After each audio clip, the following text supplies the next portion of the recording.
حضرت عبداللہ بن مبارک رحمت اللہ علیہ آپ نے ایک سال حج فرمایا، طواف کعبہ کرنے کے بعد وہیں لیٹ گئے، آنکھ لگی تو دو فرشتوں کو اترتے ہوئے دیکھا۔ اب وہ دونوں گفتگو کرنے لگے۔ ایک فرشتہ دوسرے سے کہنے لگا یہ بتاؤ اس دفعہ کتنے حاجی آئے؟ بتایا گیا 6 لاکھ حاجی آئے۔ اب دوسرا فرشتہ کہنے لگا یہ بتاؤ ان میں سے کتنے حاجیوں کا حج اللہ نے قبول کیا؟ تو فرشتہ کہنے لگا ایک بھی حاجی کا حج اللہ نے قبول نہیں کیا۔ 6 لاکھ حاجی ہیں اور کسی کا بھی حج اللہ نے قبول نہیں کیا ہے۔ ہاں ایک دمشق کے اندر ایک موچی ہے جو جوتیاں گانٹتا ہے، وہ حج پہ آیا نہیں، اس کا حج وہیں بیٹھے بٹھائے اللہ نے قبول بھی کیا، اور اسی کی برکت سے اللہ نے 6 لاکھ حاجیوں کا حج قبول بھی فرما لیا۔ حضرت عبداللہ بن مبارک رحمت اللہ علیہ فرماتے ہیں میری حیرت کی انتہا نہ رہی، جو آ گئے ہیں ان کو قبول ہی نہیں کیا، جو آیا بھی نہیں بیٹھا بھی دمشق میں ہے اس کو بھی اللہ نے حاجی بنا دیا، اس کی برکت سے 6 لاکھ حاجیوں کا حج اللہ نے قبول کر لیا۔ یہ کیسا مرد کلندر ہے۔ حضرت عبداللہ بن مبارک فرماتے میں حج سے فارغ ہوا تو میرے اندر جستجو پیدا ہوئی، ذرا اس کا دیدار تو کریں نا، ذرا یہ کون ہے جس کی وجہ سے اللہ نے 6 لاکھ حاجیوں کا حج قبول کی۔ فرماتے میں پوچھتے پوچھتے دمشق میں پہنچا۔ دمشق میں جب پہنچا تو میں نے جا کر اس کے دروازے پہ دستک دی، وہ باہر نکلا تو میں نے کہا کہ میں آپ سے شوق ملاقات لے کر آیا ہوں۔ کیسے آنا ہوا؟ کہا کہ میں طواف کعبہ کر کے سویا تو میں نے 2 فرشتوں کو اترتا ہوا دیکھا اور ان کی گفتگو کو میں نے سنا کہ تمہاری وجہ سے اللہ نے 6 لاکھ حاجیوں کا حج قبول کیا ہے۔ اس نے کہا پہلے یہ تو بتائیں آپ کون ہیں؟ آپ نے فرمایا دنیا مجھے عبداللہ بن مبارک کہتی ہے۔ اس نے چیخ ماری، زمین پہ گرا، بے ہوش ہو گیا۔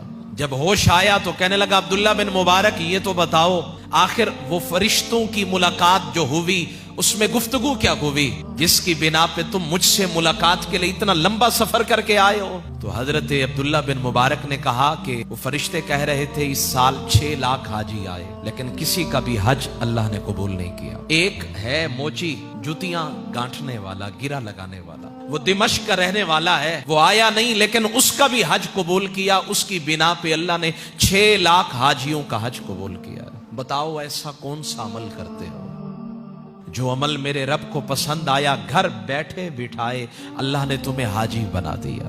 اس نے کہا مجھے اور تو کسی عمل کا پتہ نہیں ہے، ایک عمل ہے جو بتا دیتا ہوں۔ میرے دل میں بڑی خواہش تھی کہ حج کے لے جاؤں، اسی لیے میں نے 300 دینار جمع کیے، اور ایک دن میرے پڑوسیوں نے کھانا بنایا، کھانے کی خوشبو میرے گھر تک پہنچی تو میری بیوی نے کہا جاؤ جا کر ان سے کھانا مانگ کر آؤ، ہم بھی کچھ کھانا کھا لیں۔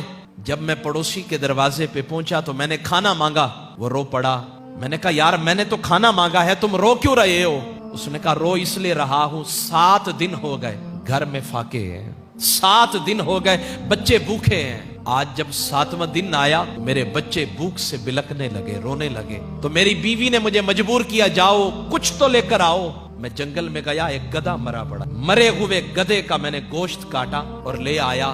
ہماری تو جان پہ بنی ہوئی ہے، ہم تو مرنے والے ہیں، ہمارے لیے اضطراری حالت کے اندر اس گدھے کا گوشت کھانا جائز ہے، لیکن تم کیسے کھا سکتے ہو؟ تمہیں تو اللہ نے صاحب توفیق بنایا، صاحب ثروت بنایا ہے، تمہارے لیے حلال نہیں ہے۔ وہ موچی کہتا ہے میرے اوپر لرزہ طاری ہوا، میں نے کہا حج کا موقع تو پھر بھی مل جائے گا، لیکن یہ جو بھوکا ہے ان کے گھر کے اندر جو فاقے ہیں ان کے غم کا مداوع کون کرے گا؟ کہتے ہیں میں نے آستین سے 300 دینار نکالے، میں نے اس کو دیے، میں نے کہا جاؤ اپنے بچوں کو کھانا کھلاؤ، تم کھاؤ، اللہ کرم کرے گا تو پھر میں حج کے لیے بھی چلا جاؤں گا۔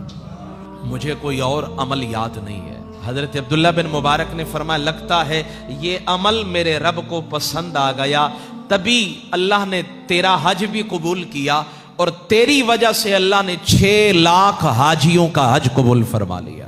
10 لاکھ لگا کے حج کے لے جاتے ہیں، 15 لاکھ لگایا، وہاں شاپنگ بھی کی، وہاں سامان بھی خریدا، لیکن یہاں لوگ بھوک سے مر رہے ہیں، یہاں لوگ فاقوں سے مجبور اور بے بس ہیں، یہاں امت کی بیٹیاں اپنی عزتیں نیلام کر رہی ہیں، یہاں تھر کے اندر بچے بھوک کی وجہ سے، غذا کی قلت کی بنا پہ خودکشیاں کر رہے ہیں۔ ہم حج کرنے کے لیے جائیں اچھا عمل ہے، لیکن حج کرنے سے پہلے ذرا اپنے ارد گرد بھی دیکھیں کتنے بھوکے لوگ ہیں، کتنے بے بس اور نادار لوگ ہیں جنہیں آپ کی مدد کی ضرورت ہے۔